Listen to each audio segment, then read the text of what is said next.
Have you ever started a portrait with one idea in mind, only for it to become something completely different? Because that's exactly what's happened with this drawing of Lamine Yamal. I'll be honest, I'm still pretty damn gutted about how England crashed out of the semi-finals of the World Cup. After the excitement and the drama of this World Cup, it feels like a big missed opportunity. Part of me really wanted to see that final against Spain, as anything could have happened, especially what happened in Euro 2024. That final defeat is still painful to me, even as an England fan, even this long on. But the idea of getting another chance to face Spain on the biggest stage was something I was really looking forward to, especially as we went 1-0 up against Argentina. A chance of redemption, a chance to see two brilliant teams go head to head, and hopefully a chance for England to finally get over that final hurdle. Whether you support them or not, one of the biggest stories of this tournament has definitely been Lamine Yamal. I first really noticed him during that painful Euro 2024 defeat. Watching such a young player step onto one of the biggest football stages was impressive to see. What stood out wasn't just his ability, but also his confidence as well. He didn't look like a teenager trying to find his place. He looked completely comfortable, something that I'm definitely jealous as from my England fan. The composure, the creativity, everything seemed to fit into place. A truly special player. So fast forward to now, it just feels like we're watching the early chapters of what could be an incredible career. So move along Messi, and here comes Yamal.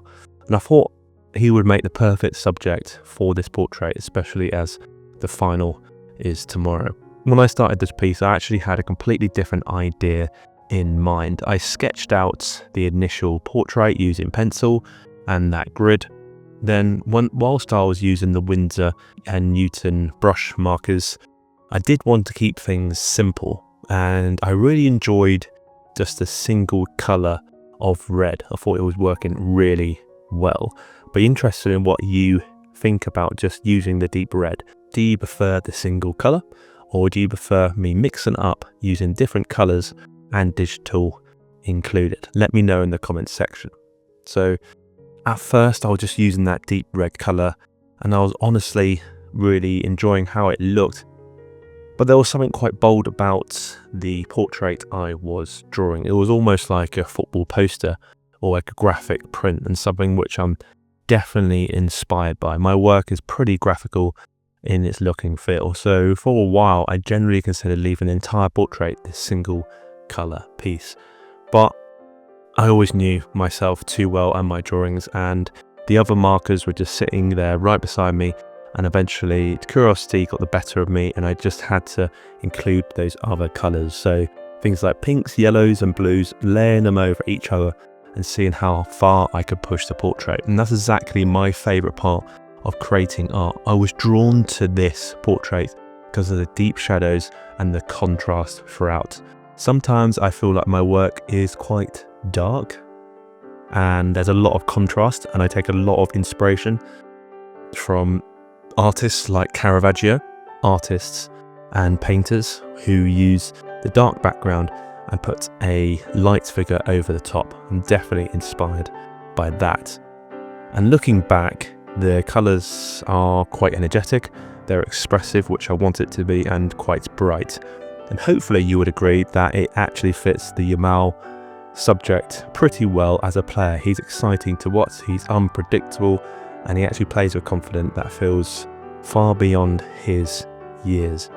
He is still 19 years old. How is he still 19? That is nuts. Anyway, although I will just say one thing, these brush markers absolutely stink. I don't know if anyone else uses these Winsor and Newton brush markers, but the smell is intense. If I just keep drawing with these pens, after a while I get a bit of a headache if I keep breathing in these intense smells. There was generally moments when I was drawing when I had to pull my t-shirt over my nose just to get through it. And of course, that's the glamorous side of being an artist.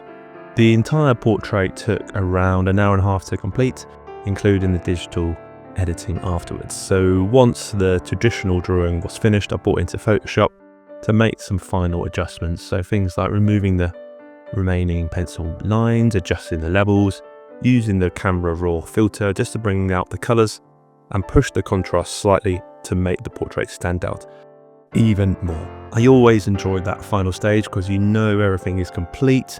You can sit back, you can make those edits, you can make it look a complete portrait drawing, and it can really transform the artwork as well. Honestly, and despite the disappointment of England crashing out, and I would definitely be gutted for the next few weeks most probably, I've really enjoyed this World Cup. It's one of the great things about football. You can be heartbroken when your own team loses, but you can still appreciate the incredible players, the incredible moments, and also the stories. But Messi is definitely banned from the UK, or England, shall I say. As for the final, sorry for any fans from Argentina, but I will be supporting Spain, especially with supporting Argentina or another nation, but Spain has been fantastic to watch. I'd like them to get another star, even though I'm jealous about that from an English perspective. And people and players like Lamine Yamal has been a huge part of that. Hopefully England can replicate this sense of team that they've got, and we can somehow manage to win it one day. The pain goes on. And maybe that's one of the things I enjoy most about football and art, to be honest. Sometimes you can appreciate the greatness even when it's not your team. So for example, people like Lowry or other artists which I don't particularly like from a style wise, I can still appreciate their team, even though art is maybe not so as intense as football or sport. And if you enjoyed this video, do smash that like button, subscribe to the Portrait Guru. Even more content in the future. I share videos about drawing tips, how to get better at drawing, the occasional time lapse. Don't worry, it won't be dominated by World Cup forever. And more importantly, do you think this portrait looks like Lamine Yamal? Have I captured his likeness? Let me know in the comments. Cheers guys, and if you enjoyed this video, I highly recommend you checking out this video coming up.